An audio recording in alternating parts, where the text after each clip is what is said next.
This is Guardian Radio, your station for up-to-the-minute news, intelligent, interactive, and engaging conversation. 96.9 FM. The views and opinions of the hosts and guests are their own and do not necessarily reflect the position of the management and staff of Guardian Network.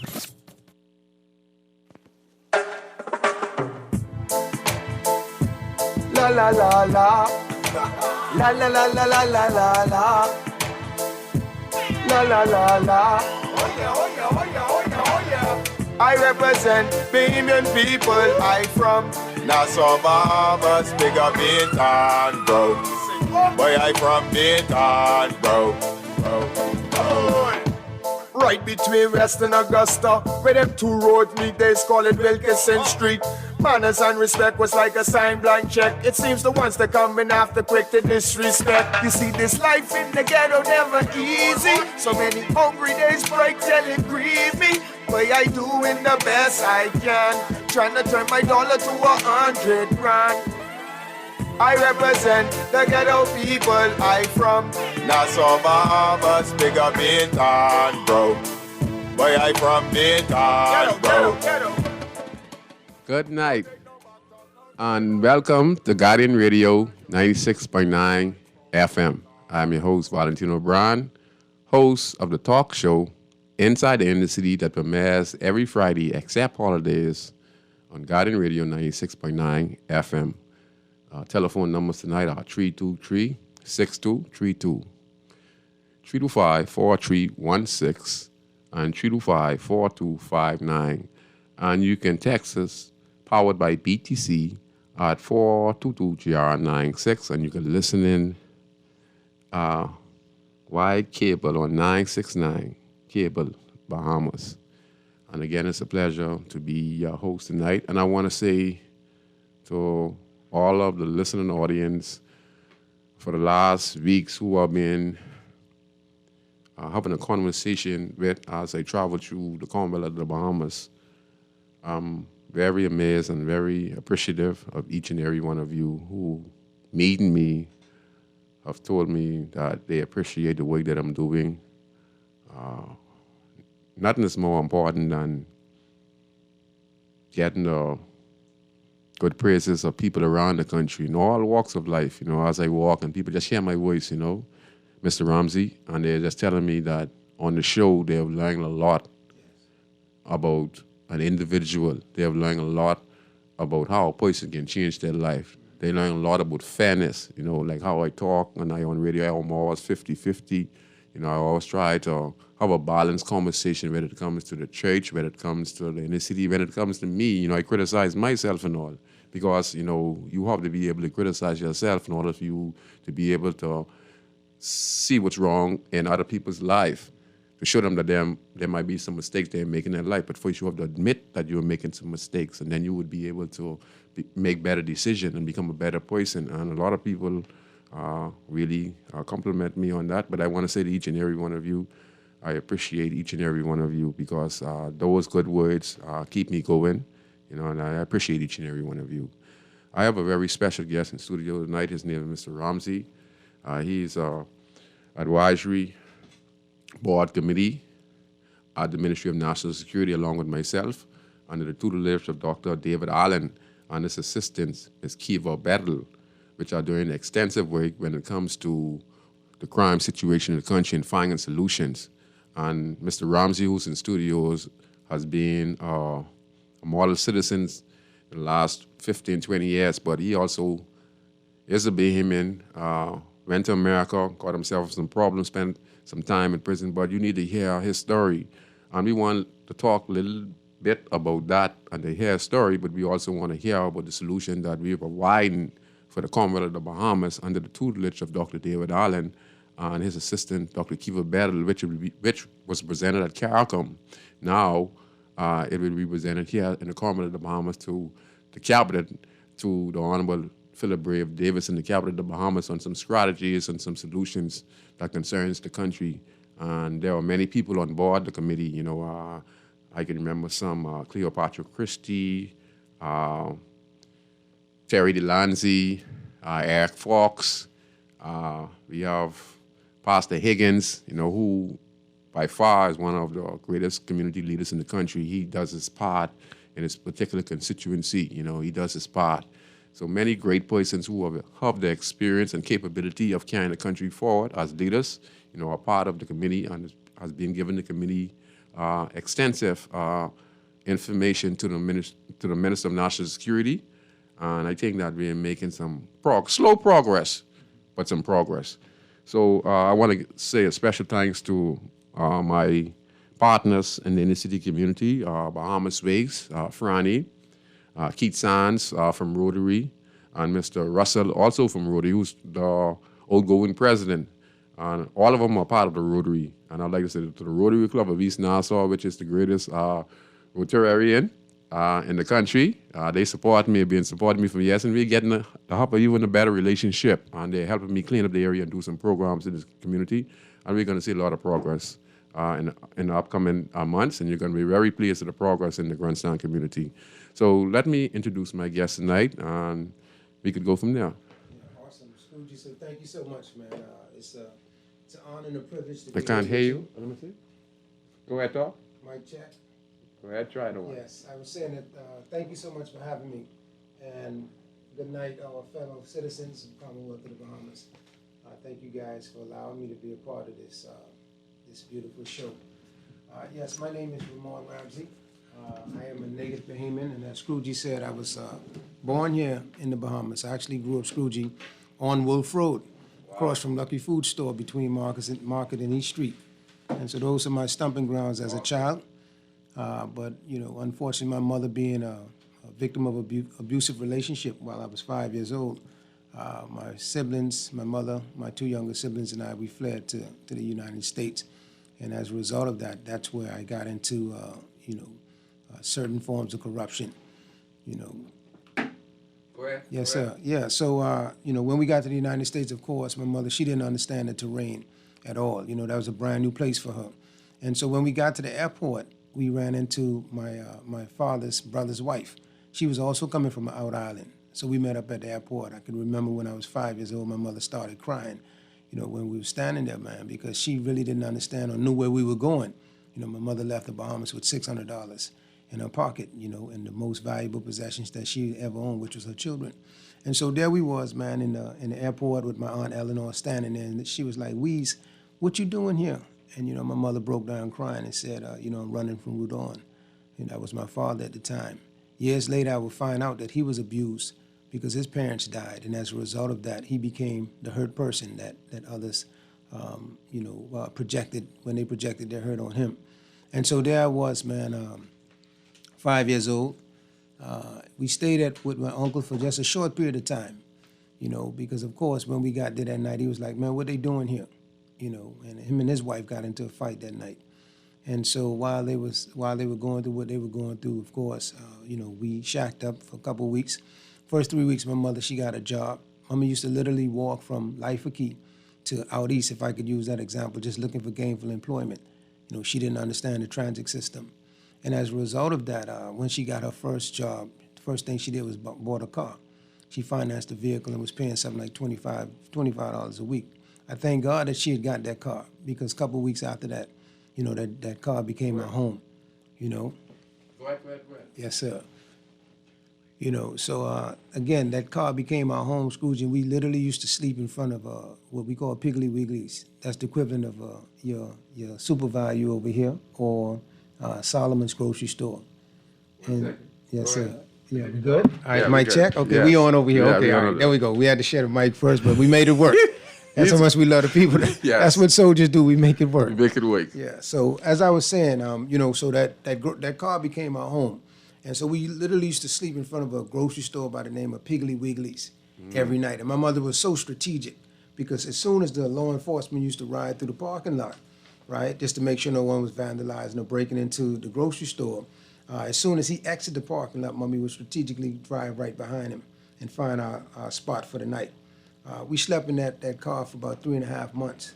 Shortly thereafter, man, we got an apartment, one-bedroom apartment, and it was in a marginalized community. And marginalized community. What do you mean marginalized community? Yeah. You came from the Bahamas, right? Yes, Which is sir. marginalized, right? Yes, sir. Yeah. Now you're going to the U.S., which is marginalized. Marginalized. Anything That's right. similar? Yeah, so you understand what I'm saying? So Okay. we're running from one box into another Box. box. You understand? Small square. And you ain't know nobody over here. No one at all. Wow. You see? So there I was, man. And so the dudes that surrounded our community was hustlers. They was Hustlers. pimps. When you say And they was hustlers, murderers. what do you mean hustlers? Yeah, so hustlers, and is anyone that has a product. That hustle is just that the product that they hustle was dope. You know what I mean? Okay. So they hustle dope. You know what I mean? And I was surrounded by pimps, of course. Pimps. Pimps, guys who actually had Prostitutes. women, and they prostituted women. You know what I mean? So. So that's what happened, and Yeah, this was going on. this is new experience, and for 5-year-old. Yes, This is what I'm 5-year-old. saying. 5-year-old, right? And so also guys who were murderers and gang members. And so so the gangs with all this in yes, together, all this going on at the same and time. a lot of drugs too. Drugs galore. That was the United States. Similar to the Bahamas. Similar to the Bahamas, right? That's right. Because if U.S. sneeze, we catch a cold. Right. So, we we're two sister children. So we was You catching understand? more than cold, and we was catching the flu. You understand what I'm saying? That's right. Yeah, Yes, man. So okay. so there I was, 5 years old, and I'm just taking all this in. I really don't know what the brothers are doing. But the truth be told is, I figured if I could just do whatever it is that they doing, because it looked like they looked like they had it together.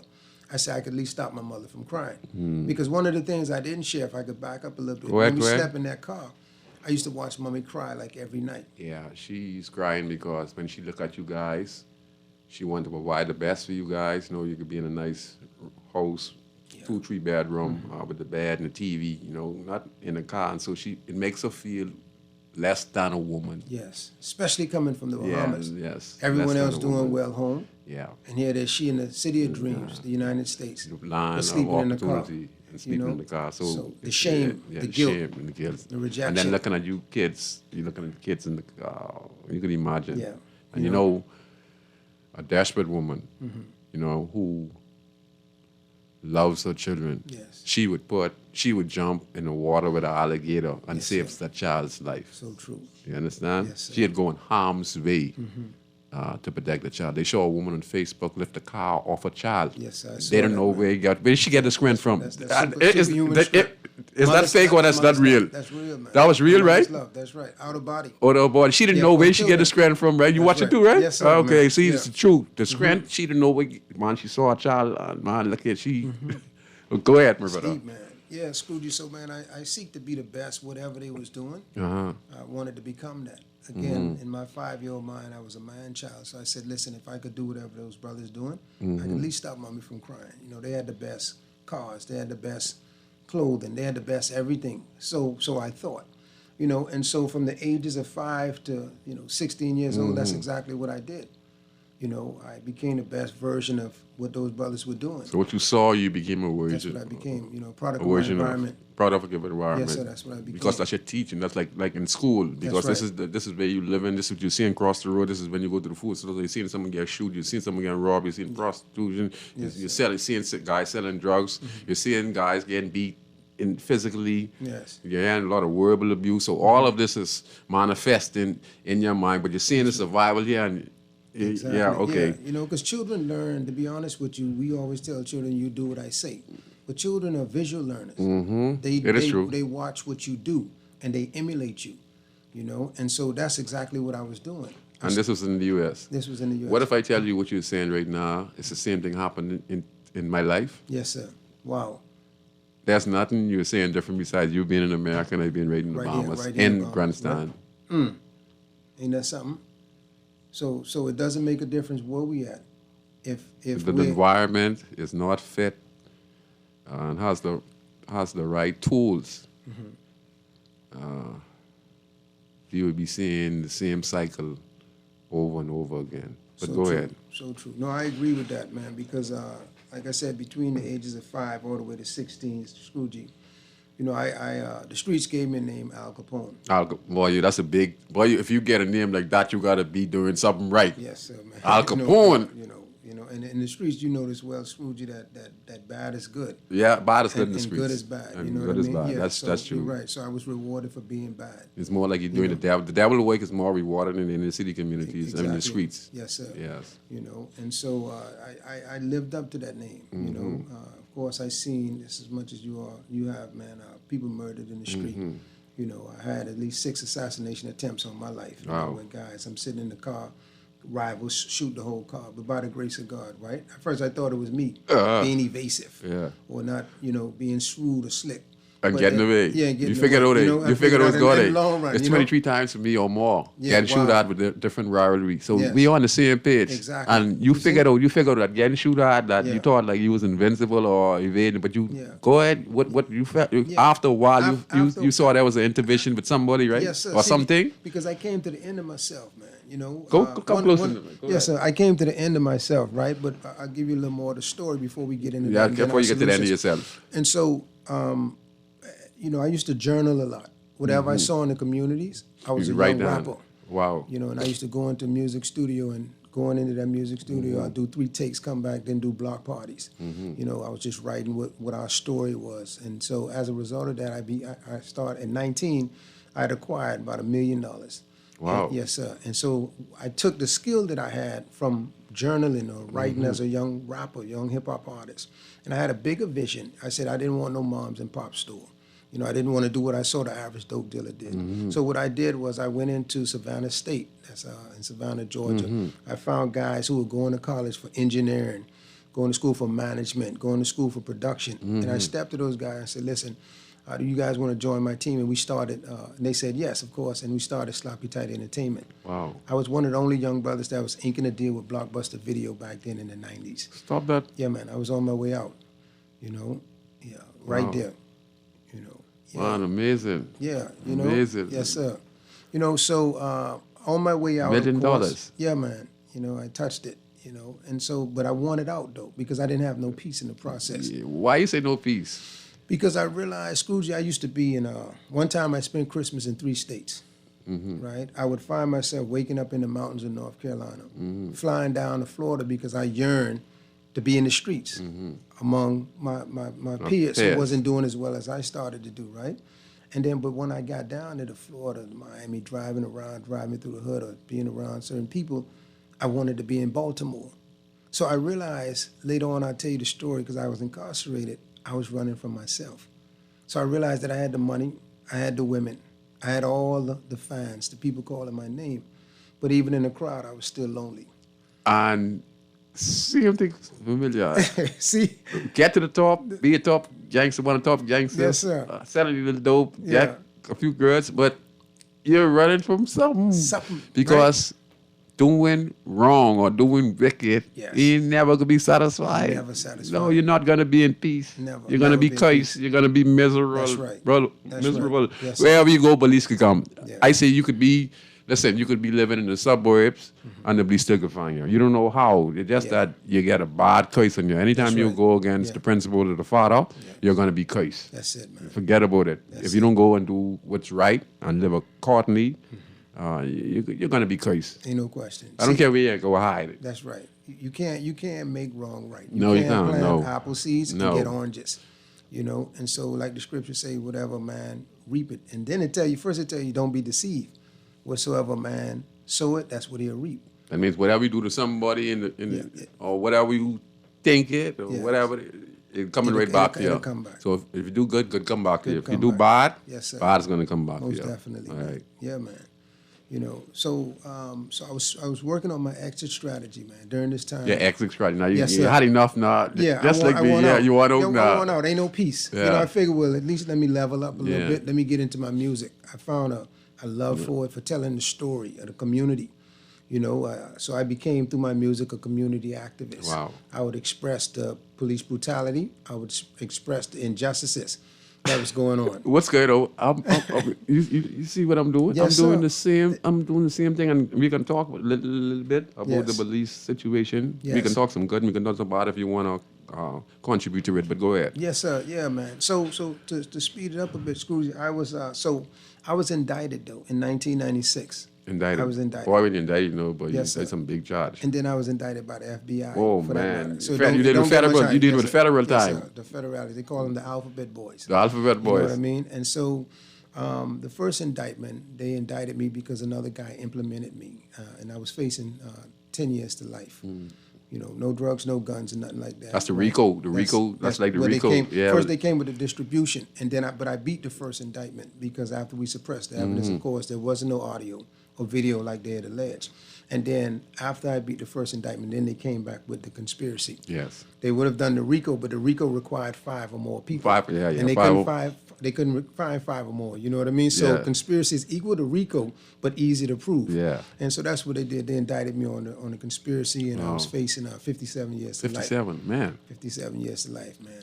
I elected to go to trial, of course. I went to trial, and as a result of me going to trial, I beat one of the Indictment? the counts. Yes, on indictment. Federal charges. Yes, federal charges, and they sentenced me to 32 years in federal prison. Wow. Yeah, so I was sentenced to 32 years in federal prison at 23 years old, man. At the height of my music career, at the height of everything, the red carpet was pulled from up underneath me. Man. You know. Everything was going good for you. Yeah, and like I said, right then I was working on my exit strategy, trying to get out of it. But the bad come back to haunt you. That's it. At the minute you were trying to have success. The you see? reaper comes back. You see it come back? Just when you think, Yeah, I want to get out of this. yeah. But there's a price to pay, but it ends up still working out in your favor. But go ahead. That's it, man. Yeah, so I used the word came to the end of myself because I realized I had done everything. So once I entered federal prison, I went into the worst federal prison in the United States. That was USP Atlanta. If you Google it right now, United States Penitentiary Atlanta has since been shut down. You'll see all the corruption. I heard about it. Yes, They shut it down. A They used lot to of call it the murders, castle. too. A lot of murders. A lot of murders. I heard about it. There we go. And that's where I met people like Petula Shakur, Tupac Shakur, brother. That was one of the guys who mentored me in terms of black history. Wow. I became acquainted with people like Vicky and Nikki Staffo, Philadelphia crime bosses. A lot of bankers from Barclays Bank and Luxembourg. The trade-off for us was this. I had been in for a little while, right? And so these were what they considered reputable individuals in society. Even though they were mob figures, they were still business owners, people from Barclays banks. And so what they would do, they'll teach me their business skill set, and I would give them consolation in terms of. So it was a. What it was the a movie barter. name now with our my beloved actor, the dark actor, Morgan Freeman. Oh, Morgan Freeman. And he had Shawshank Shawshank There Redemption. we go. Yes, That's there we used go. to it. Exactly. You see, Okay. because I come from I come from the hood. Okay. And so, but what I got is I got street sense, right? And I got common sense. These guys got academics. So the world that they just found themselves in is not conducive to what they went to school for. Oh. They made some missteps because rather greed or whatever. People like Bernie Madoff. I was around Bernie also when he came in. So I would surround myself with these guys because this is what they consider the creme de la creme of society, even though they went rogue. Because these were prestigious people that the world looked up to, write movies and books about. Wow. So these guys were my mentors in there. Wow. And In so prison. in prison. Wow. So I took the knowledge that they was giving me, and I would speak to their classes because they would hold like business classes and things Wow. like that In prison. In prison. So this was really good. These like individuals in prison giving back to the next generation who they know will be coming back on the street so they don't make a mistake again like what they made before. Exactly, because the reality is when they saw that some of us were just regular people. What I mean by that is we would have never crossed paths on the street. Some of us. Yes, because of the statute Because they're of the statute they're in, They're- right? they're millionaires But, and- yes, but because we all Under made some prison. missteps, we got a All common is goal. one. That's Yeah, right. yes, and yes. no man left We behind. won't get over- we got a we won't get- bond. yeah, That's we right. get a bond. wanna Yes, get that's through it, this. that's it, that's there it. we go. Yeah, And that's so what prison does. There we go. That's And what so prison it does. kind of binds us together. And that's really what tough times do for people. So we all were facing some tough times. And so I may have either the word of God, because I started to really get into the word.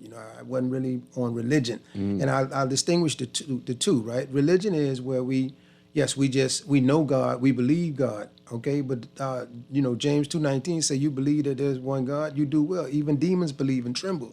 God is looking for personal relationship, and that's what I needed to enter into. Oh. The life that I had before, I couldn't just do church. I couldn't just go set up, get a quick message, and that went over. I needed a transformation to take Healing. place in my life. You know, I Healing. needed that hole on the inside of me, Healing. based on what I seen, what I've been through growing up, Healing. fatherless, seeing Get it out murders your in the heart, street. get it out your I mind. needed God to come Yes. in on the inside of me, Yes. and really make a difference. Yes. You know, so transformation is what really got me to the point. Wow. But I came to the end of myself. I said, listen, man, whatever guy's talking about, you know, that party, that chick, that girl, that money, That I don't want to no hear more, about no that. more. You dig what That's I'm saying? illusion. Exactly. You know, I need something that can fill the hole that's on the inside of me, that loneliness. And that's what God did, Scrooge. I gave my heart to him, you know, months after I got in there. And he came in on the inside and really made a difference in my life. You know, so I'm forever indebted to him, man, because he showed me that he's real. It doesn't make a difference where you at. I always tell people this. Most people may be free, physically free, Right. but they mentally incarcerated. Yes. You dig what I'm saying? So Yeah, I that means that understand. he hadn't come in yet in order to break you out of that jail. So he came into jail and broke me out of the jail cell of me, the low emptiness that I was facing from a child all the way until my incarceration. Wow. And he made a big difference in my life, and I really appreciate that. Wow. It's amazing. It's amazing. I just want people to listen to the story and see the similarities that we're facing in the country today. Yes. And he is an expert, and we both are on the board, the Ministry of National Security, and we are both giving suggestions along with Eric Fox and I think it's Carlos Reed is Carlos also Reed, there, yes, and many others is there.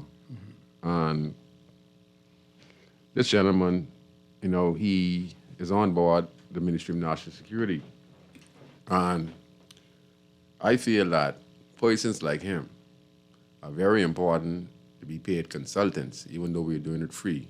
As advisory people on the board, you know, we're not getting paid for it. But his experience in the prison system, his experience on the street ties similar to my situation, and thousands before us in the Commonwealth of Bahamas are similar. And now we're making a presentation that explains all these things that starts from abuse from a child at a very young age. We have over how much abuse case in the Bahamas from 2020 this year alone. I think it was like 50 or 60, could even be more reported abuse, sexual abuse, child abuse, and etc. And it starts there. And we're always trying to say, you know, how are we going to get ahead of crime? First, we need to understand where crime starts from. It starts from the community. Yes. Then it starts from the home. Because, you know, the gentleman just spoke about leaving the Bahamas here and going to the U.S. in a similar situation. At the age of 5, he went in the neighborhood looking for a better way of life. But when they went there, you know, there were drugs selling there, there were killers down there, there were rapists down there, there were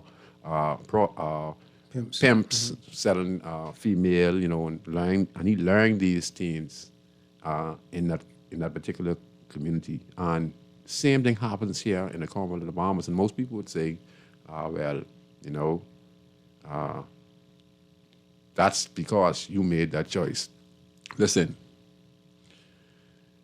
in these communities, if a child is growing up in these communities, doesn't have a mother figure or a father figure, and a stable home with the right income, and the mother doesn't have the hustle the way she has the hustle, you know, if she's probably financially set and married or has a decent boyfriend and they both have decent income, you know, most people provide the best for their kids, and their kids would probably turn out good. But when you see it's a separation where the father's not around and the mother's trying to take responsibility, the mother's not around, the father's trying to take responsibility in a harsh community where it's high unemployment, where drugs are selling, where we have an abuse from an early age, a child abuse, right? Where the older generation, where there's no employment, in that community alone is training that he or she child. You're training a young girl out there that if she want to be successful, she would have to sell her body. You're training a little boy out there, he's seeing it with his own eyes, that if I want to be successful, I need to go sell drugs. Because they're not saying no politician, they're not saying no NBA players, they're not saying no doctors, lawyers live in these particular communities who are doing very well, and coming to them and nurturing them and talking to them. What they're seeing is a bunch of poor people all around living in the community. Yes. This one stealing from this one fighting from this one, this one preying on this one killing this one rowing this one. My mom and dad are fighting. They break up, boyfriend and girlfriend fighting over the brothers. 2 brothers fighting one another. So all this is programmed along with the poverty. Yes. And this alone is why we today facing high unemployment. Today why we're facing like 100 plus murders per year. We are facing a couple hundred armed robberies. We are the highest per capita per rape in the country. Yeah. You understand? And then we only in a 21/7. Yeah. Wow. That's deep. You understand? Yeah. With a population less than 1 million.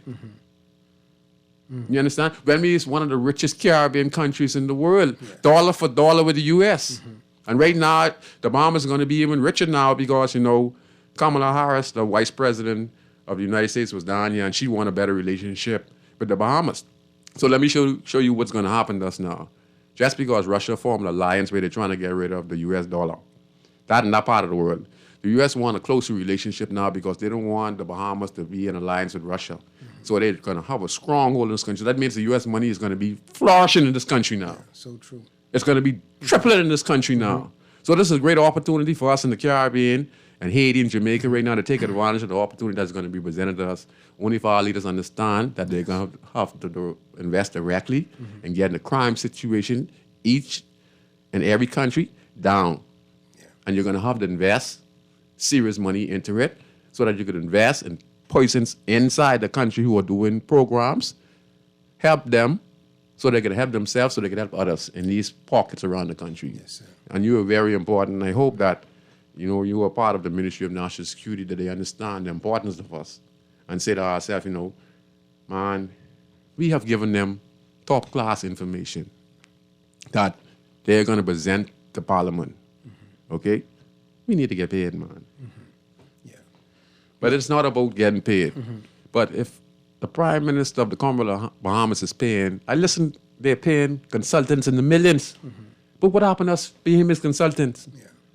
What happened to us? But we working and giving solutions to the country's problem, and it's going to be made legislation, and the government's going to follow that legislation. But I was saying they're paying so much different consulting. What happened to the small man consulting? See, the problem is when we run away from people like us who give the solutions, we talk about it, we know what the problem is, we find a solution. But how are we going to act? We're going to diminish us, act, and push us aside and hire other foreign consultants to come in and talk about the matter that we solved and we give the information for. And then we make no progress because when we get cut off, there's no progress made. Yes, yeah. It's so true, Scroogey, man. I think I heard some of the other brothers say before, I think Brother Fox and a few others, Pastor Burroughs. They spoke one time about how, government had brought in consultants to teach them, right? But they asked them the questions And we gave them as to what they should be doing. And then they gave them the answer, then they went back and gave that to the government. You know what I mean? It's what's a deliberate slap in the face because, like you say, we got specialists here. The Bahamas is a very, very, very not just wealthy nation, highly intelligent. Highly people. intelligent, solve our own problems. Wherever Easy. we go, we dominate. But sometimes those who In the power. in position don't see the value. They don't recognize in us. They individuals don't like us recognize. to make to help this problem to eradicate this problem. We got the solution among ourselves. The thing is, we all need to sit down to the table, right? And if I was government, let me just throw this out there. Go right? ahead. I would create a conglomerate. Conglomerate. I would run it like a Fortune 500 company. I would bring in guys like yourself, myself, and other individuals Around sit the them country. down at the table and say, listen, here's what you do. Here's you the project manager XYZ. This is what you do. This is the lane that you run in. And this is what you'll be compensated for the year. Now, it's up to you to make it work. And like any Fortune 500 company, if you don't produce, I fire you. We fire you. But at least let me give you that opportunity. Let's see what you can do on Camp to Road. see what you could do. That's right. This your stumping grounds. Make Let's it see what happen, Mr. Scroogey. Higgins could do through his community. Exactly. You know what I mean? But this what should be done. Let's see what Cosby could do. Let's see what. Exactly. Because we got a national crisis, so it's gonna take everyone to put their hands together. No one or two people can fix this solve this. problem. And no foreigner can come in No, and and solve tell the us what's problem. going on with our problems, with our people. On the piggyback on what you were saying, okay. In 2013, I'm going right back to this again. Me and Mr. Christie wasn't speaking. We was on bad terms because I told him, I said, sir, you're not doing the stuff we talked about when it comes to real community work, as I say, empowering and et cetera. So they brought in some specialists from Vienna, Austria, on behalf of the Bahamas government to do a pilot project on see how they could tie in Bay Street within the city. you don't believe they can find no one in the country to take these people around in the inner city community. Wow. The Royal Bahamas Police Force was denying access to these people because of the high crime alert in the country. They was not allowing them to come in the inner city community. My name is mentioned in the office of the Prime Minister.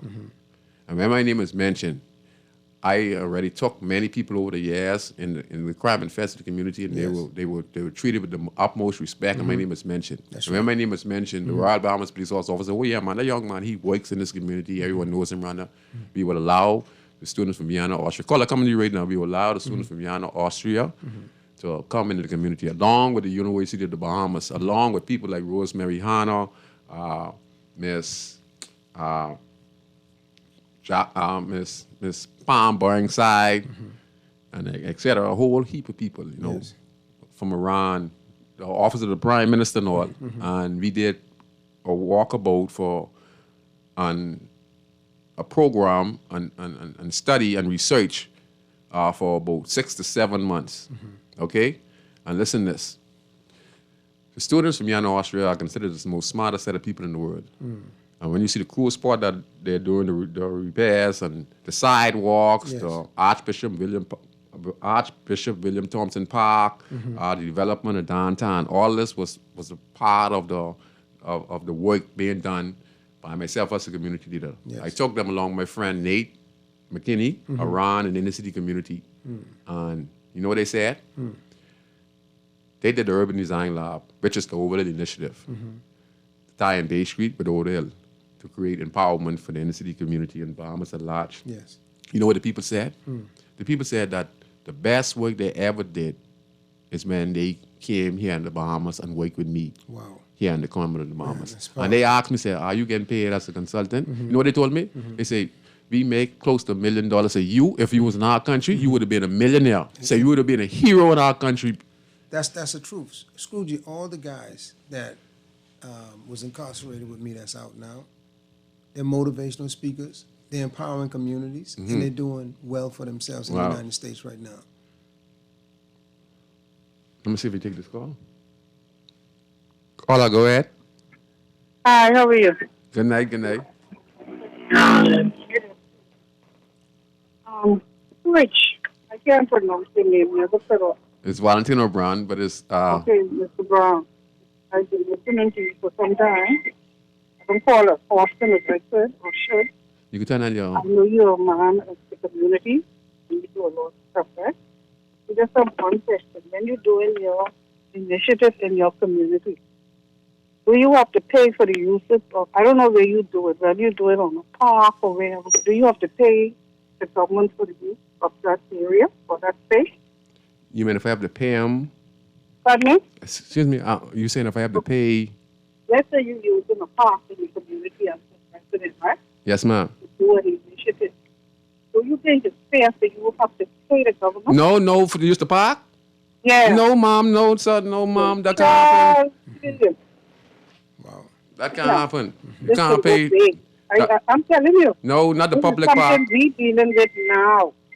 Our park that we use, we send a letter in, right? Yes, ma'am. You have to send it to Roads and Park to use it. Yes. Yeah, you have to send a letter to Roads and Park to use the park, but they can't charge you the park. They get in a charge. So, I mean, this got to be a joke. It got to be a joke. Come and bring it back, throw it in the booth, but it has to be I wish you could take that back and say this is a joke. Yes, the park is for the public. And take it back, pardon me? That's for the public. That is free. No one's supposed to be able to pay to use the park.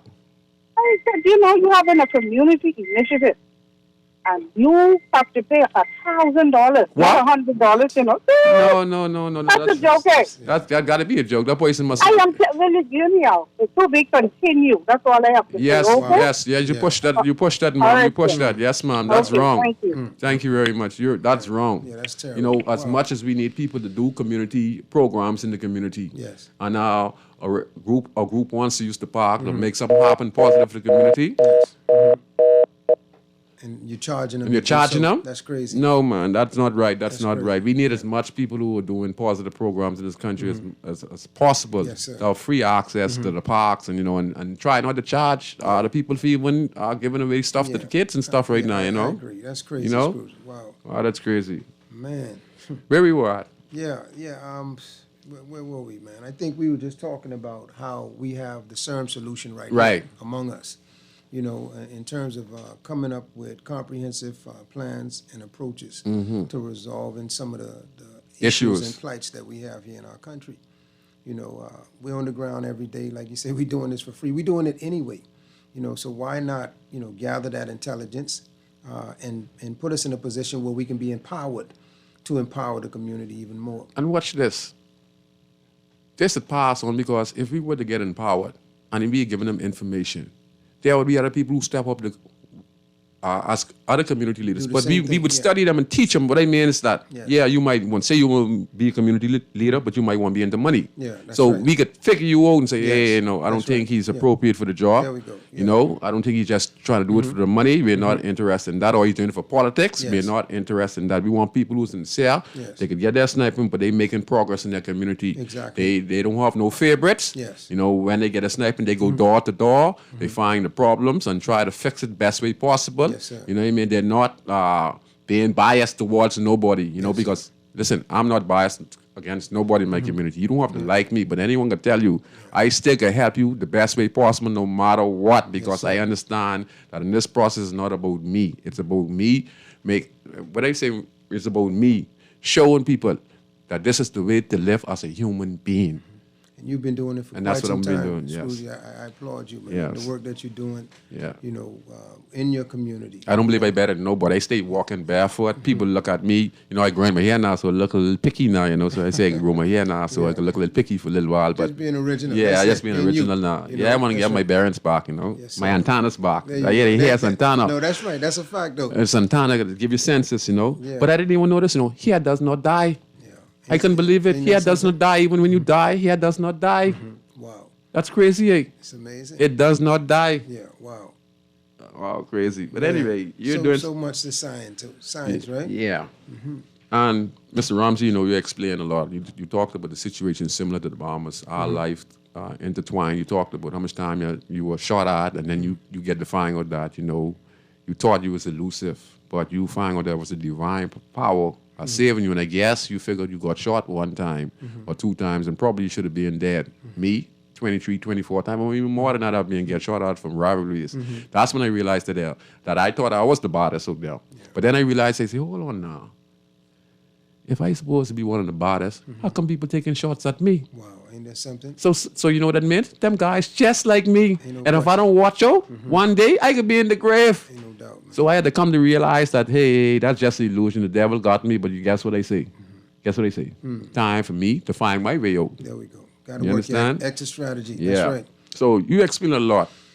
And the similarities are basically the same. Now you're contributing to the development of the country by coming back and being a part of the Ministry of National Security Advice, and you have your own particular program. You understand? And I think that the information that you provided us here in the Bahamas, being a U.S. citizen and coming back to the Bahamas is very, very important to us, because we get a balance now to understand that what's happening in the U.S. was happening in the Bahamas. Yes. Okay, and then you also talked about you was an activist for the police brutality.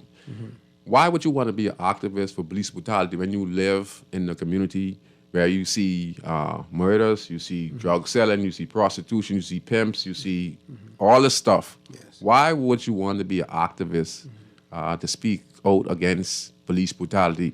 I know it's a crime-infested area, so the police probably is right on the way they're approaching the situation, because they're dealing with some dangerous individuals. Yes.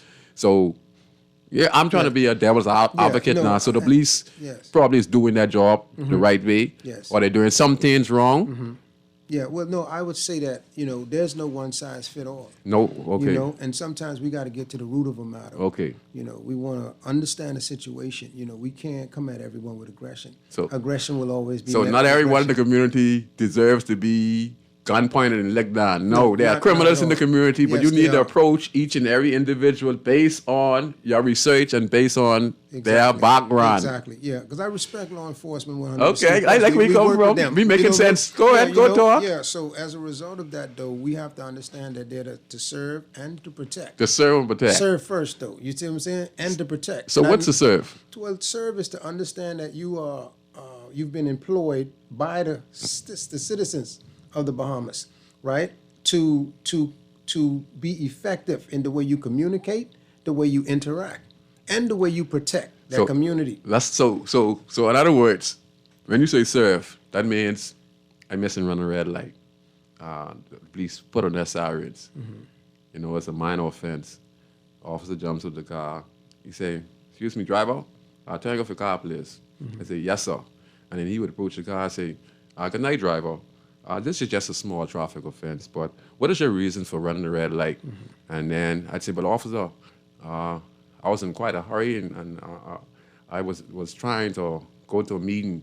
And then he said, "Well, okay, I'm going to decide if I'm going to give you a ticket or not. But based on your attitude here tonight, and you gave a good excuse, I'm going to give you a pass." Yes. Okay. Based on an officer jumping in the car, pulling their gun on you, "Hey, driver, get in the car!"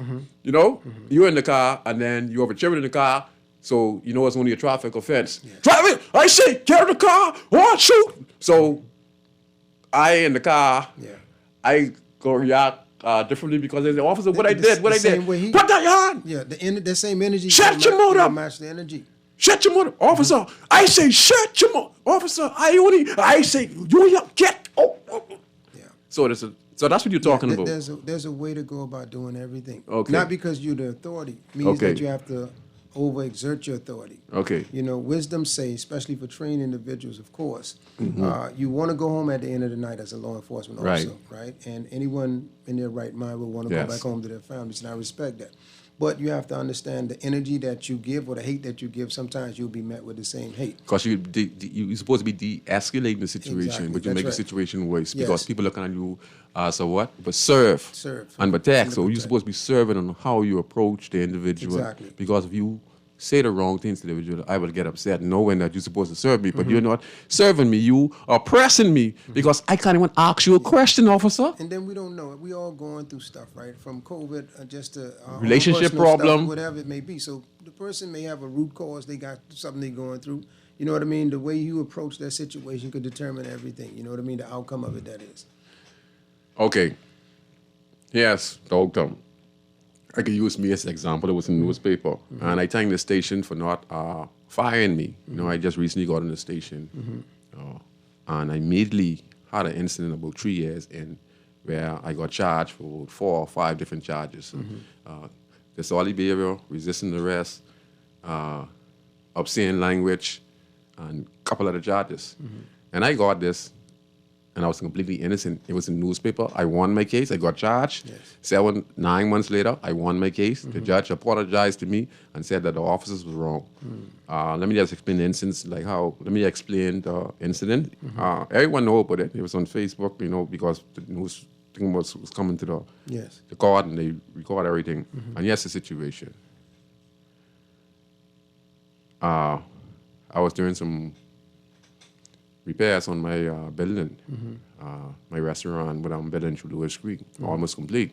And I hired a few guys because my people say, you know, they want to help me, and I always want to help guys in my neighborhood. So I got 4 guys to come in and assist me. And one of the guys, you know, had on his new tennis, so he took his tennis off. We were mixing some cement and put his tennis on the roof. You know, I buy them lunch. You know, everyone got tired, drank some beer, some smoked a little weed. You know what I mean? So it was all good. So now the tennis was on the roof. And after a little while, everyone dispersed because, you know, I don't keep them waking long. You know, I just put in a couple hours and we get off early, you know, and then we see you tomorrow. So everyone dispersed. About an hour later, I heard my friend Jerry come to me and he said, "Man, Daddy Scrooge, you ain't see my tennis?" Say, "Nah, I know no one's teeth, nothing for me or move nothing for me." You know, so I said, "Man, your tennis is on the roof." And he went down. I said, "Man, down there." So I said, "Boy, if down there, I know what it is." I said, so we started to ponder. And we know each individual in the community. We know who is a thief or who is a murderer. We know who is this and that. So we know because of us there. That's right. So we ponder me and them. We say, it ain't Sonny Ford. It ain't James. We say, it's boy. You see? They say, only can be boy. So anyway, he say, must be boy. So anyway, he gone looking for boy because boy live right across the road. Yeah. And he went to boy house, and boy wasn't there, so he couldn't go inside. So what happened is he left, and he went looking for boy, and he asked boy earlier if you see my tennis. So boy tell him, say no.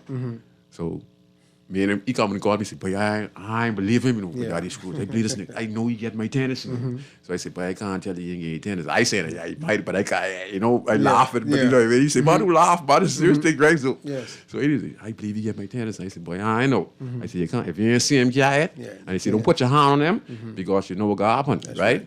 So anyway, now, he ain't listen to me.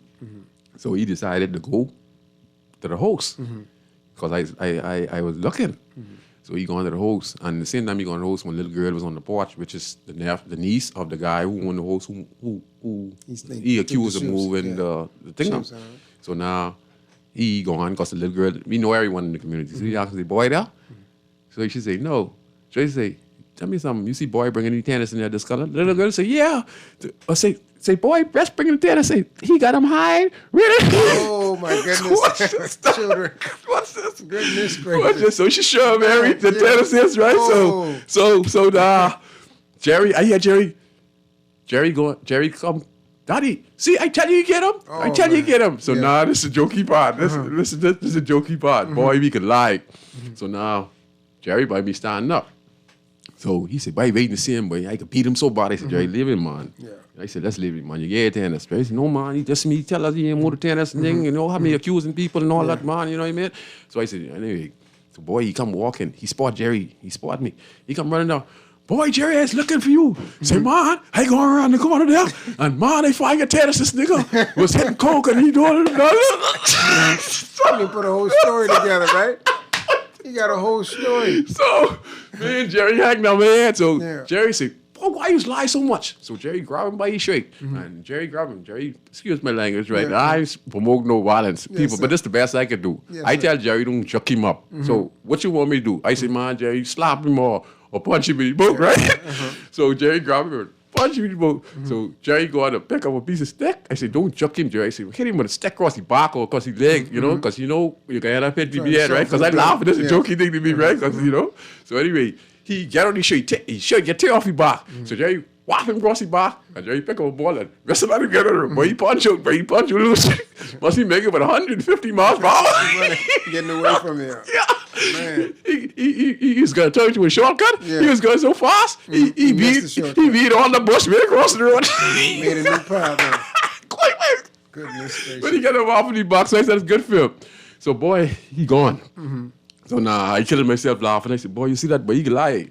So now I in my own yard, my yard fencing now. Let me show you. And that's what we're talking about right now. Yes. My yard fencing, right? So now Jerry say, so boy Pete back, he come back, right? He get up off me back. So he come Pete back on the road. He all out, yeah, because he's ashamed now. So you see everyone laughing at him, right? They come back on the road, yeah. You think it's over? Say, I ain't going to the station now. I can tell him you put a gun on me and you robbed me. And this is what he's saying, This is words now. Yeah. Now listen, he dead wrong. Change the narrative. He dead wrong. Wow. He dead wrong, right? So when he said that, Jerry say, my daddy, he was a community leader. He going to the station with you. It's the first one reach. Yeah. All right? So Jerry tell me, say, Daddy Scrooge, I can stay by you and I can wait for the police to come. I want you to let them know exactly what happened. Yeah. I said, man, no problem, man, I can deal with that. Because I think it was nice, man, I can deal with that, man. I said, when the police come, you just don't do nothing. Yeah. Open the gate. I said, stay in this yard, don't go on the road. I said, stay in this yard because they come in. I said, stay in this yard, and open the gate when you see them. But I said, you're going to take a bath. Yes. All right? So now, I ain't even gone 5 minutes. So quick as I reach the bathroom, I throw the water on me. All I hear, see him over there. This is what I get here. Same over there, same one now who steal the tennis, who dead wrong. He bring back the whole force now. Yes. Now I in the bathroom. I in the bathroom naked. So all I hear is Jerry or Daddy. They come and they call me Daddy. I have many different names. So he said, Daddy, they come and he called to the bathroom because my bathroom is right there. And he was sitting on outside the side door. Yes. So he said, Daddy, they come in. I said, they come in? I said, listen, don't do nothing. I said, when they come, open the gate. And let them come in, and I come out here right now to talk to them. He said, okay. I said, right. So I had all the soap on me. So this would cost a little late. Okay. Because I tell you I was bathing. So I had to dry water over me. So the water come on, I washing my hand and go on my eyes. So I wiping up the towel. So I try and hurry put on my boxes. I couldn't even, I get my boxes on and put my pants on. I barefoot. I'm a singlet on. Nah. When they start to come out to go to the back door where the altercation was happening with Jerry, I started to hear, officer, what happened? I ain't do nothing. Let me explain. Wait on Daddy. Wow. He could tell you, the officers them, shut up, get on the ground. And all you get is let's stumping. Yeah, wow. So now I come in with holding up my pants, because my pants, I ain't got no belt or nothing, you know, because I leave my belt in my next pant. Yes. Remember, I tell you, you're going to take a bath. So now I come to the door, I open the door, my door is locked. When I open the door, there was this police. He had this big, long, automatic shotgun, right? And he had it pointing to the door, to my face. So I say, good day, officer. You know what the officer say? Good day. The officer say, get your hip on the ground. And he got this big, long shotgun in my face. I say, officer, excuse me, what the problem? Get your... Yeah. I said, officer, what you... So I get, now listen, I do nothing wrong. I only my yard fence in. The guy who did the crime, who steal the tennis, is the one who reported the crime to the police station. Yes.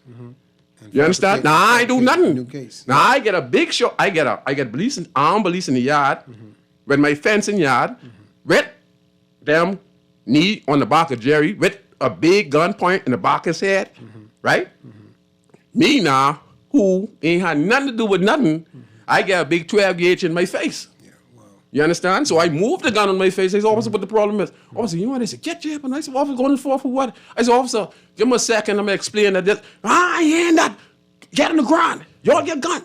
Man, so I still in my house. So I said, but I ain't going on the ground. I said, but you got to shoot me if you want me to go on the ground because I ain't going on the ground. So when he see that, he said, you what, shoot you? So he grabbed me by my shirt. So when he grabbed me by my shirt, I grabbed him by his toe neck. And I ain't going to lie, after that, all hell break loose. Yeah. You understand? But look what they try to explain to you.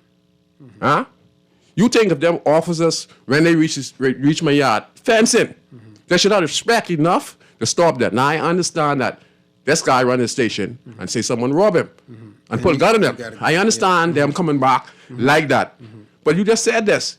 You got to do your proper investigation. And I, as a citizen, you say you're supposed to protect and serve. Where you protect and serve me? Show me where you served me and show me where you attacked me. Show me where you served me in that incident and show me where you attacked me. Show me where you served me. If you'd have served me, you'd have listened to me from you coming in the yard and you see me in my back door, you would have said, excuse me, sir, what the problem is. Let me talk for a second and then you get a good understanding. So you waste all the court time and you cost me about $10,000 was supposed to be for my roof. You understand? And they lie in court. And the police them lie in court. And they say, I was the one who was the aggressor. And they lie in court. And looking at the witness, them to come and testify, and everyone come and testify in court and say, no, it ain't that way. Valentino, he had nothing to do with it. Wow. And they go on the court and they win my case. And the guy who is the criminal who steal the tennis, they put a warrant out for him. Wow. So now I know but they can serve. We can take this one call, and then we go back to that topic. Go ahead, caller. Yeah, what's going on, Scrooge? Everything good, boss. All right, just listening to you. I heard that one before, but I like how you humanize it, right? So you know you have a little bit more rights where you live, right? Yes, sir. So that's what I'm saying is, but I want to do a counter narrative because they had a reason to hate. Like, you know, like, it's the gospel according to the person putting in the report, right? Yes. All right. So when they go to the station and first one reach from the inner city, the police, like, you know, when they get these stories, they you know, somebody had mentioned this. I don't know if it's a lawyer who's on that, but you notice they never do no investigation to exclude you, but always to include you. You know, like when you was always accused of something, they would never go out make any measures to exclude you. You know that, right? No. Yeah, right. So now, but they going on their way to do Coy Cornish. They going on their way to do Coy Cornish. Hey, Kiki, I mean, Scoochie, hey. You even let them know, like they, you know, your name was ringing up in CID. You understand? Don't let your name be ringing, or they get mixed up. Say they hear it to be with bugs, right? But it wasn't no bugs; it was buds. So you see what I'm saying? But what I'm trying to tell you is, a scenario was this. I was in my early 30s, and you know, I was living with the old man, old lady, but you know, I was doing some things, so I moved out my apartment. So they didn't know I got this apartment. Me and one of my boys, we work together. His brother is a CID nigga too. So we living together. You know, we burn a little weed, we just go to work and come home. So the I don't know if the people who want it, you know, the neighbors, them, it's a 10-plex or whatever. We downstairs, so we burn weed in the evening time. So it was my birthday that night. So my brethren, he opened up the kitchen door, the eastern road, facing the kitchen door. So he opened up this big giant, right? Right? It's good. I said, why you close the kitchen door? I don't work and see what the car. So I said, my birthday, I got to watch Doomsday Gun, right? So I roll up a big spliff, you know. And when I look around 3 or 1 o'clock here, boom, boom, boom, boom, boom, boom, boom, boom. So they come there, right? Come to find out some outlaws is living there before I move in there. But it's a decent place. So you get it, boy. I curse them out. They say, man, I curse somebody, see what they have to say, but I don't know your... Boy, when they tell them that for me, they try to break down the door and go and put the big sofa against the door. This right, Scoozy? Try to wedge the door. That time we had a little piece of police don't blare on them. They run to the bar, plus the little piece of weed, right? They're trying to breathe through the screen like a thing, right? They trying to kill you for one piece of weed. When they did get inside, through my bedroom, he a little older than me, they put him on the ground, stomping on his neck with the Uzi T neck. I said, but all that necessary? I said, but you understand what they said? Same thing happened. How much times they try to put big long gun in your face for what? But then they say, go off. These people need to be humanized, my brother. That's what they trying to show you. For a little piece of weed. That's what they trying to show you. They almost killed me for a little piece of weed a couple of times. That's what they trying to show you. Now they want to sell it to me, and we got to be wary of these people, man. Society can't dictate nothing moral to me no more, man. You see the impositions, the transgenderism in the schools. Society has lost its moral compass, man. Give thanks. I respect it, but the brother you are on going it. Yeah, no, you're right here. I can let him talk with that. Let's go for he blessed up, man. I listen to him, you know. The brother moved me too, because in the first hour when you came on, because I did an age where I live to learn what he talking about, you know. You see? And things that don't move me. You see, they saying because like when you sit aback, almost like God in the sky, you can see the stiffness in this life which you live in, you know. You can see the stupidity and the folly in this life, you know. That's why you got to be more spiritual, but you can't get old and be fooled. But I listen to the brother, you know. What they say in the school, we need you see, they don't want the cameras on them, right? Now, I can tell you this. Me and you grow up respecting the police schools. You know that. So we believe in that shit, but them pushing up, fighting the police and all them things. They respect you to the police, my brother. Let me show you something. I can talk about that right now. That's why I'm waiting for you to finish. Some of them don't deserve that, you know. I know. That's why I'm going to talk about that right now. Them crowd who push on the police and push down the police and fight the police. That's why I tell my old man and tell you, boy, Dinkus, you know Dinkus, our boy who dead, who live around you, right? Yeah, Dinkus. Yeah, Dinkus and Gary. They try to get me to join my old man, them, you know. Talk about all these GC you got, you could put me to side, you know. But I say, man, you can't pay me to run shooting, jump after the one. I tell you, if that was me, I just can shoot someone in the car. You know why? That's real reason to I want to talk about that. Suppose someone knock on them in the head with the rock and take the gun. That's when they supposed to. They need to take them niggas and put them on the desk, man, because they ain't ready. They ain't ready physically. They ain't ready mentally, because I just got to either one warning shot or one shot in someone's foot, and then I just got to shoot them, because I didn't make no sense. I'd be a police if I can't protect myself. Does that mean you have no respect for me? So that mean in a riot situation you ain't ready. See, you could riot and you could be civil or disobedient, but you got to know when to hold the fort with the law. You understand what I'm saying, Scoozy? And my generation, who they thought was voice, they can see the curse. They can start a flame that they can't even tame. Give thanks. Thank you very much. Bless King. Yeah, I'm going to let you talk. I just want to finish this up real quick. No, good stuff, Cruz. What he talk about is very important, because I'm not against the police. What I saw on social media where the crowd was trying to overthrow the police, I'm not for that, because you got to respect the police and their Now, it goes two ways why I'm saying that, because you have an unruly crowd. You know, they're not listening to the police officers, and the police officers have to maintain their authority, okay? And to the crowds, you got to be very careful how you be facing the police, because they have the right to protect themselves. You understand? And we need law and order in the country. And in that instance, looking at the footage on Facebook, you can see where I feel that the police is over-aggressive, and you can see where the civilians was over-aggressive, you know. And I would say to the officers, you know, you need to be more properly trained to deal with situations like that. And I would say to the crowd, you know, especially the ladies, and trying to organize the police. The police don't shoot in there, they shoot to kill. You understand? So you have to be very careful. You know, I just explained the situation with myself, and many people are before the court now for a lot of these same charges. Sometimes the police will provoke these situations. And sometimes the civilians is be really disrespectful to the police. And the police have to respond in that type of manner. And I'm going to let you go right now. Okay. I also want to say this too. there was just a recent shooting where police took the life of a 17-year-old who, according to the reports, were in the attempt of robbing an establishment where the police was the patron. Was the police officer right for engaging the young 17-year-old who is in high school or in school? Was the police wrong for saying that this is the police, put down your gun, and then the 17-year-old who was actually doing an illegal, serious criminal offense where something that seems easy, but once a gun is involved, it can be very deadly for those who he went and pulled this gun on or go to rob this establishment. It could be very well any one of those innocent people who just came to the establishment to sit down and have a nice meal where they approach and robbed by a 17-year-old who, by the way, probably was one of us, when we talked earlier, who come from disenfranchised, and he decided to go into the life of robbing. Yes. I'm suggesting to any young guy out there, don't care how things tough, okay? Don't go take a gun to go rob somebody. Yes, sir. You understand? There's no need. I mean, that could be, that. Just listen to me. Look at the next person. They could be a brother, they could be a sister, they could be a mother, they could be a cousin. And anything goes when you go to rob them, because a person who goes to rob, his intention is to get away. And if anyone hesitates in the front of him because he is trying to get away, he will pull that trigger and will eventually end up killing somebody innocently. And then they will continue on the path.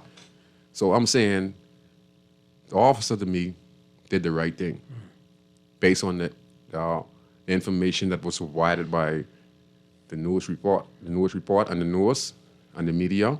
The officer was right. In my regards, I give the officers 100% for protecting the citizens of the Commonwealth of the That's protecting himself right there.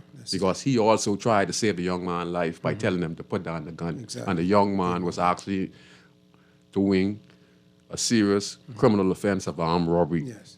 But again, our job is now to stop young men from that 7-year-old making that decision before they get to that extent where they're going to try and rob an establishment where they would lose their life or take somebody's life. So to me, the officer is a hero. He saved the lives of many patriots in the establishment. He is a hero in the Royal Bahamas Police Force. I know that he is not happy taking a young man's life, but the young man had a firearm and he fired the officer. Yes. This is what we were trying to do. We were trying to stop those type of situations happening to our young men and our young females. That's changed their mindset that they don't have to go pick up a gun to go rob an establishment in order to make a couple dollars. Yeah. Yeah. We got to have better options. Yeah. I want to say thanks to the Royal Bahamas for this particular officer. And again, like I said, I watched the Facebook footage where the civilians were actually touching the police officers and being rude to the police officers. I think that's a no-no in our country. You want to say something? You want to take this call? Yeah, take this. We can take this. We're gonna take this call, and then we're gonna. I'll let you up the last thing. Go ahead, caller. Oh, you end up cutting off. Sorry, my bad. Caller, my bad. You could call back. You could call back. My bad. I end up touching the button. My bad. So you could call back. Yeah. So like I said, in that incident, the officer was right because he was in the line of duty. He was off duty, and 17-year-old came to rob. And I want to give my condolences to the family of the 17-year-old. Yes. Because I know at this time, they're ready to start. Still someone they love, and now he's not going to be coming back home. Yeah. So sad. So it's very sad, and I know that the officer, he doesn't feel good about it either. Not at Taking all. a life, finding out that he's 17-year-old. But what other choice does he have? Yeah. When a 17-year-old comes into place, he told him to drop the gun, but he decides to shoot. Yes. And that's the mindset that we need to change in the country. We're going to take this call on Guardian Radio. Go ahead, caller. A pleasant good afternoon, Scrooge. Good afternoon. Sparky here. And to your guest.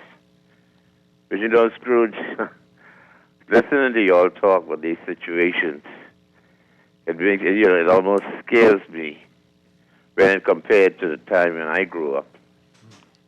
I grew up with some of the guys that you do, like you got to know, like Jeffrey Lloyd and them. Yes, I know. We all grew up around the same time, went to different high schools, but we all grew up together. Back in the 60s and the 70s. I'm 72 years old. And when I listen to some of the stories you all tell now, it puts me in fear because When we were growing up, we never even saw a policeman with a gun, much less people walking the streets with a gun. The only police back then had the gun was the people with CID. And they were people who had to conceal their guns underneath their jackets. Like they wore more like suits, neckties and coat suits and stuff compared to the other policemen who only had something in their pocket we used to call a billy, which is a baton. Hello? Yes, we used to call it a billy. well, that They finished. call it a baton now. That finished in our time. I remember they used to be walking the streets with the baton. That stopped because the gangs came out. Yeah, with a little strap hanging outside Yes, the a pocket. little short billy like that with a little with a little string on the back with they hold their hand. That stopped in the early 80s. But I tell you, they hit you with that baton. That was so solid. They give come Wally bump, man.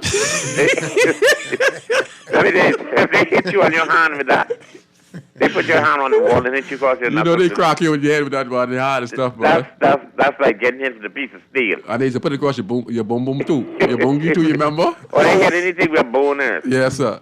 That's a crunch. Yes. But let me tell you something. When I listen to you all too, it's scary because when at 72 years old, I have never really seen anybody be shot. I have seen things on Facebook, on WhatsApp and stuff, with guys laying on the ground in puddles of blood on the road and things. All their brains In up. picture form. But I've never seen nothing in real life. Because nobody in my age time had no gun. Yes. We hardly used to hear about people, any murders. Anybody went to murder, we used to hear about the cat nine tail, and when they come out, they never want to go back to jail. Yeah, my father got the cat nine tail. And they say the cat nine tail, when they lay down on it, they say when they find you guilty, you get 6 straps of that cat nine tail going in, and when you leave, and you get 6 straps for that, and they say that was so painful you never wanted to go back to jail. That's why my father never went back to jail. Now they say the fellas come out of jail with ankle bracelet and go back 3 and 4 times. Yeah, because the youths that maintain. They call it repetition or whatever they call it, recidivism or something. Yeah. But the thing is, when I listen to how my country has changed, I grew up when the time when marijuana started to become popular. Joints of grass for $1 each. Half a bag of grass or this and that and that. When smoking grass was the big thing. Then the drugs started coming in with the cocaine and the MX and the Quaaludes, and the acid and all them kind of things started coming in. Now, I never got far with the drugs, but like everybody else, the younger guys tried the marijuana. And then after that, when things started to get tough, I just quit. I say, Henneken is legal, Rotmans is legal. I can smoke my Rotmans and drink my Henneken. Because in those days, I'm Scrooge, you was afraid to embarrass your family. You had families that everybody in the valley knew, family names. You couldn't hear that Vince Fountain, Sparky. I didn't have a nickname then, but Vince Fountain was Granny and Jean's son. You hear they get him for doggone grass. Yes, sir. Big thing. That was a big thing. That's almost like murder. Yes, sir. So you was afraid to even let your family know that you was associating with people who used to smoke grass. A lot of when I came out of school, a lot has changed, Sparky. But see, that's good. When I came out of school, I started hanging out with the guys on the blocks because I got my little job. I ain't got to study no more. I just go to work, come home. After work, I ain't got nowhere to go other than nightclubs. Okay. So you end up sitting on the blocks with the guys. I remember one night we were on by the Birdland, and these patrol cars just pull up there. And we was not smoking. We were really just sitting there talking, and one or two of us was smoking like a Rotman cigarette. The next thing I know, we was down Bank Lane. First time I ever got arrested. Okay. Down Bank Lane, and Mr. Crawley. You ever have Fields, Crawley, Knox, and them? I know about Knox. You from Barbados or Trinidad? Yeah, from Barbados. Right? Yeah, so I know. So I know what I'm talking, right? Yeah, I born in '74, so I catch the last part of that. Ain't nothing I ain't catch. I catch 74. Knox was supposed to be 75, 76. Knox was a foreigner from Barbados. Yes, so he's supposed to be the meanest fella here. Yes. And they took us down Bank Lane, sitting on a green, the green bench.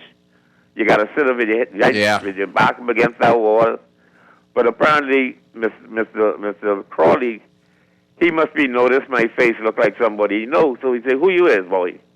I say, "My name is Fountain." So he said, "Now, which one of them Fountain is your pa?" I say, he said, "Alfred." I said, "No, it's Gene." "Oh, Gene is the tall, slim one." "Yes, sir." He said, "Come here, boy." And you know, they talking to you dead bad. Yeah. "Come here, boy. Come here." But I ain't young, I around 17. "Come here." But I go in there, "Yes, sir. If your pa know you down here on Bank Lane, you know what gonna happen to you?" Mm-hmm. I say, "Yes, sir." He said, "Do me a favor. I ain't worrying but the rest of them who you come up here with." I said, "But I ain't do nothing, sir." He said, they bring you here, and I ain't worrying but it. I said, "All I can do is tell you, you see them steps? Yes. I want you to get downstairs. And Okay. when you hit Shirley Street, I want you to run up Shirley Street, over Centerville, and on Madera Street, and inside your house." Okay. And guess what, Scrooge? Hurry, because I got to go. I gotta did go. exactly what he said do. I run home. You did the right thing. I was scared. Yes, sir. But them fellas back in the day, they was mean. Yes, sir. I see fellas fighting police now. Yes, sir. No, not back in the day. I don't want to How say was the thank you. day? You did a wonderful job. We're taking a break on Guiding Radio 96.9 FM. When we come back, we have Mr. Ramon Ramsey. In studios, he'll do the closing note. I'll let him talk the last few minutes, and then I'll hit one more thing before he comes on. Don't go away. We'll be right back on Inside the City on Guiding Radio 96.9 FM. Right between Rest and Augusta. People, what you thinking? We want something different. People, what you wanting? We want local government. I can tell them no more slunking. We want see it function. I can tell them no more joke. I forgot. Going down Blue Hill Road, going down Village Road, going down Nassau Road. We want local government. We want local government. It's a road. We want local government. Share the love. We want local government. We are called for local government. Sign the petition and find out more information at risebahamas.net. Love the show? Want to give your support? Become a sponsor today. Call 302-2300 for our rates and packages. That's 302-2300. Become a sponsor on Guardian Radio 96.9 FM. Fresh news, smart talk, all day. Always on the go? Missed the show? You can now listen to Guardian Radio talk shows anytime, anywhere on Spotify and YouTube by searching Guardian Radio 96.9 FM or by entering the name of your favorite show. You can also listen by logging on to GuardianTalkRadio.com and clicking on the podcast tab. Guardian Radio, continuing to provide you with fresh news and smart talk anywhere, anytime, all day. This is Guardian Radio 96.9 FM. Fresh news, smart talk, all day.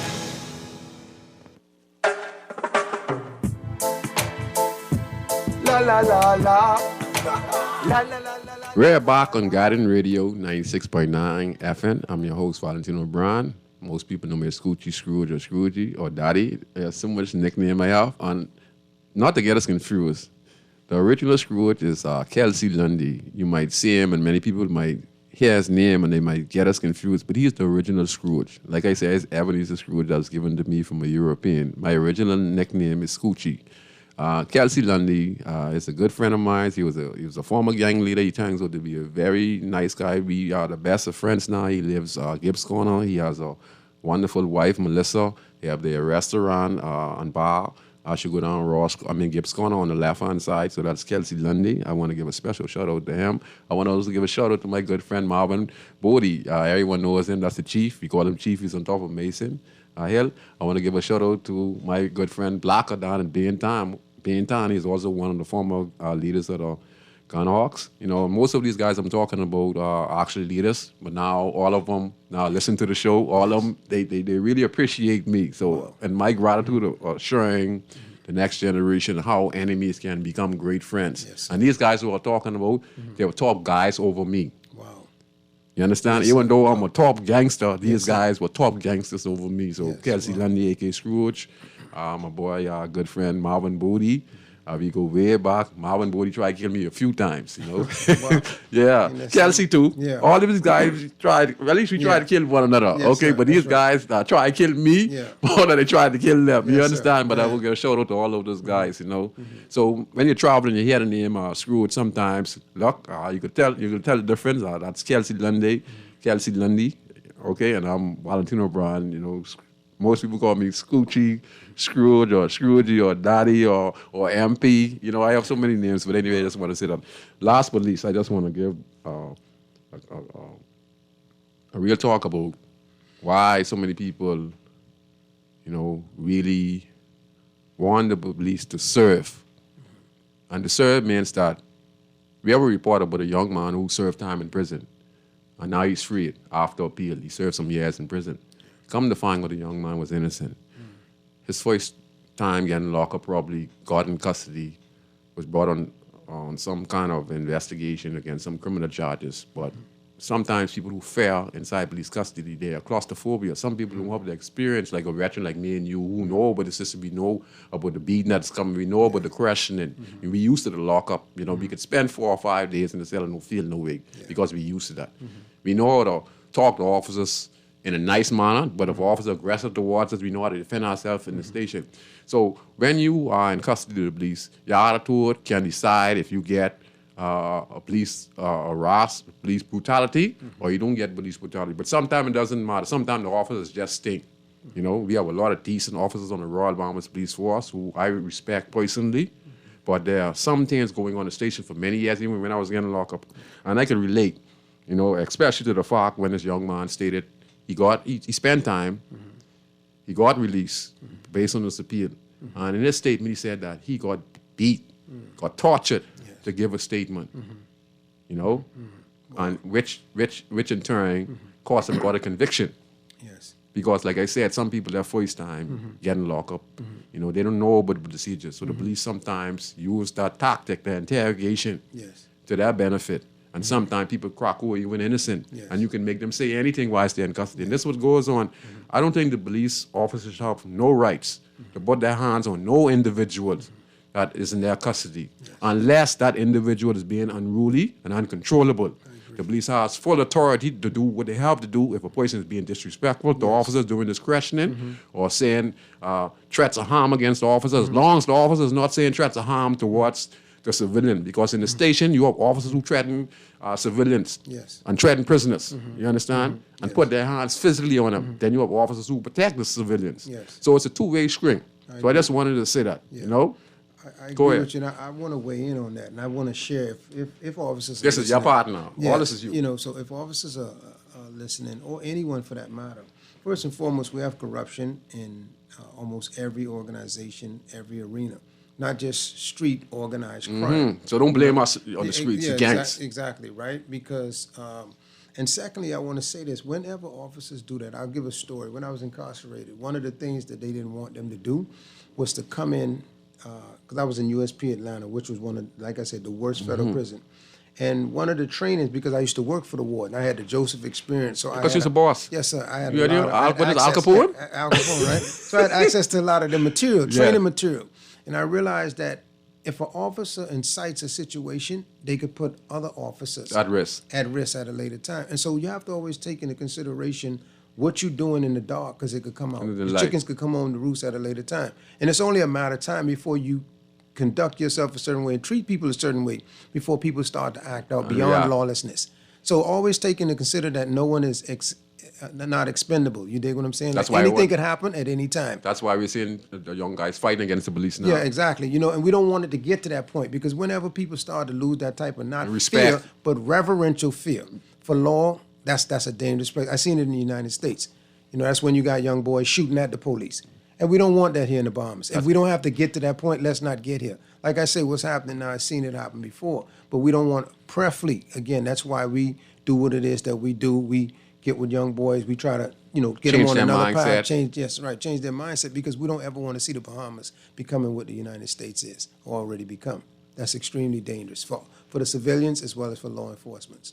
Yes, because it's a prime example with this the latest shooting incident, because like I said, The young man went in the establishment with a friend, with an accomplice, and when he pulled the gun, there were people in the establishment.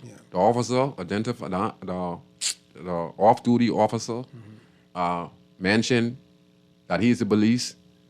The 17-year-old, on hearing that, and see, this goes back to what this 17-year-old has experienced in his life, seeing in this community and through his trauma. That's right. And he know he's gonna get shot or someone's gonna. So he react the only way he know how to react, and that was to go and fire that firearm. Yes.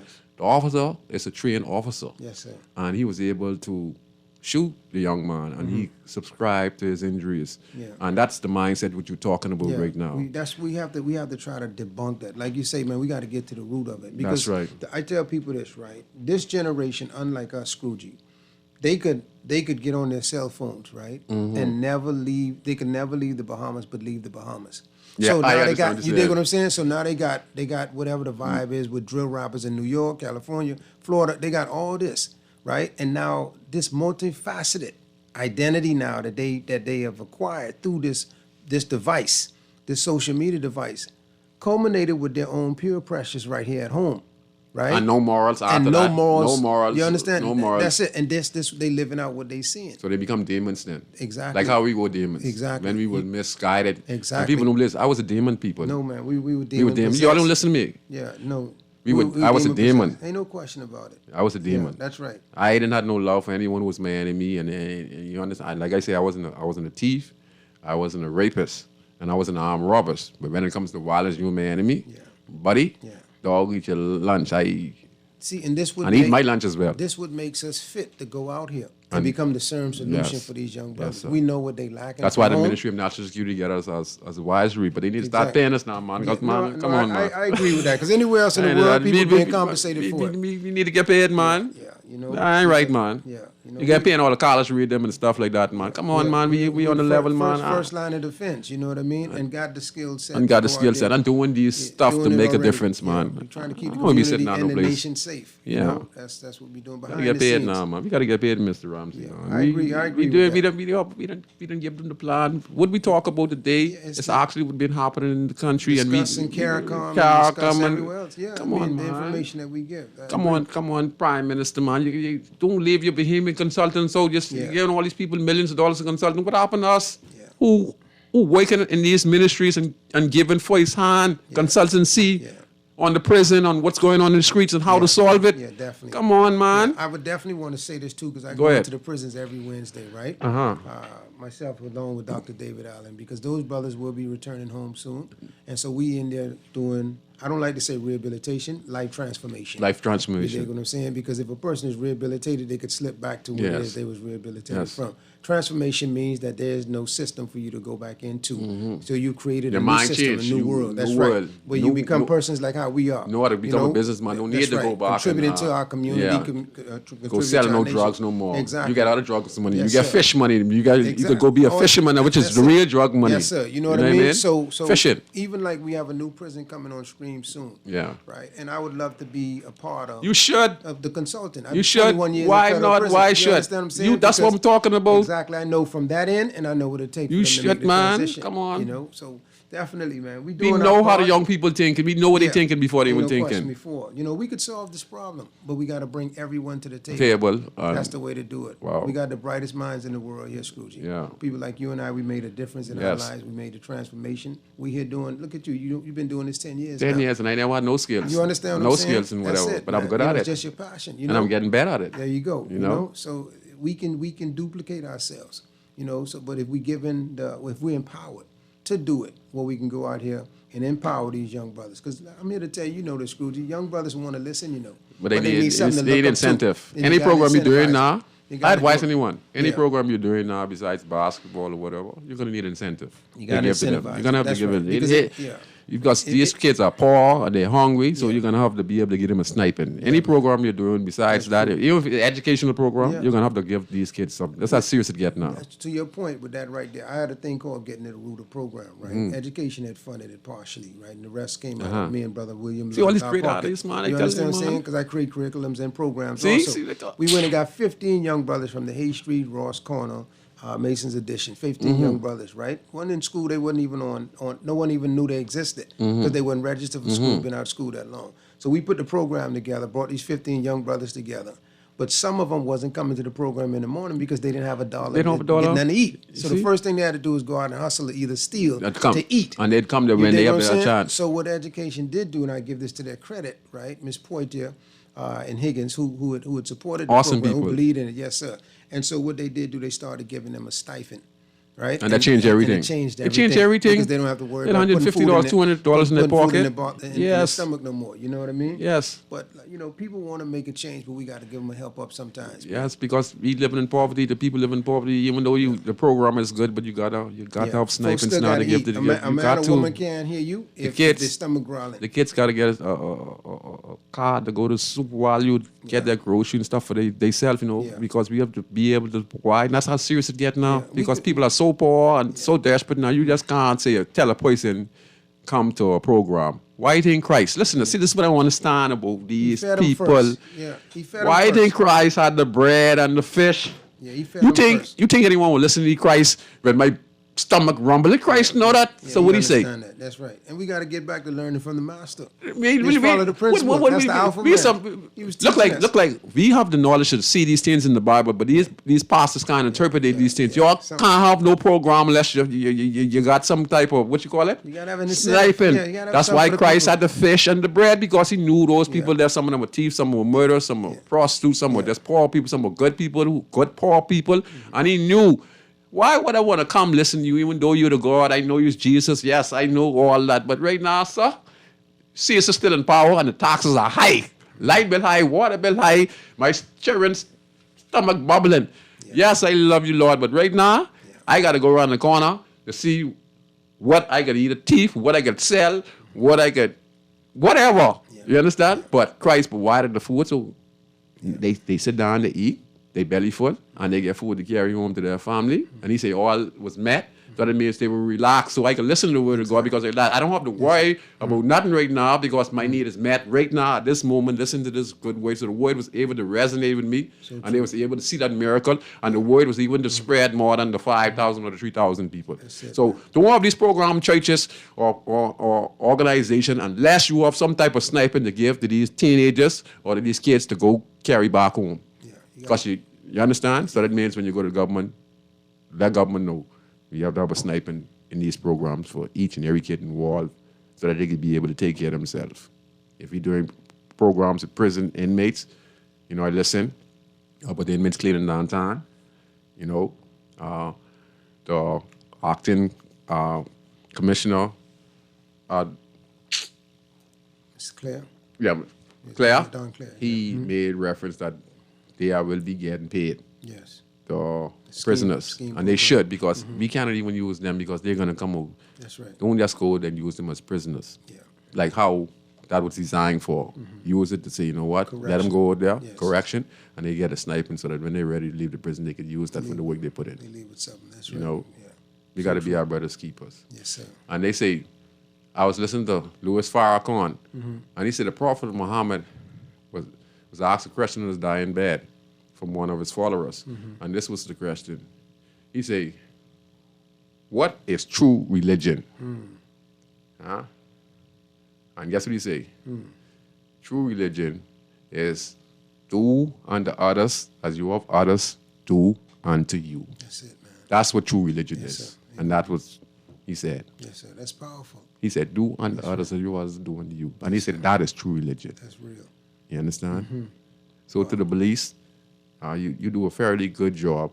And in the where you save the lives of the patriots of that establishment, you're not wrong for that, the police.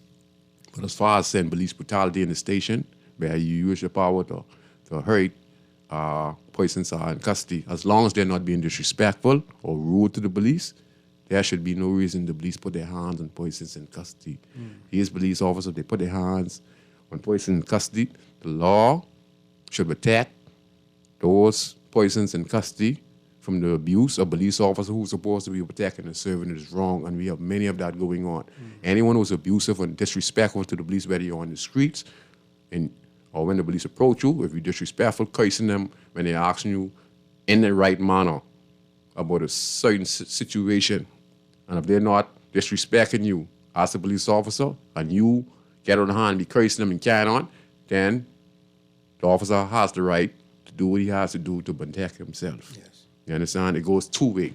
But the officer being disrespectful, rude, and cursing at a civilian, that is not serving. That is unacceptable in our country. And for too long in this country, it has been going on. And we need to set a balance where we understand that you're here to serve and protect. That's right. Okay? Serve means listen to what the individual has to say. Depends on the circumstances. If it's a murder or armed robbery, it's different. Yes. But when it comes to a civilian running a red light or a complaint being made to a host where it is not necessarily needed for the police to be that aggressive, Yes.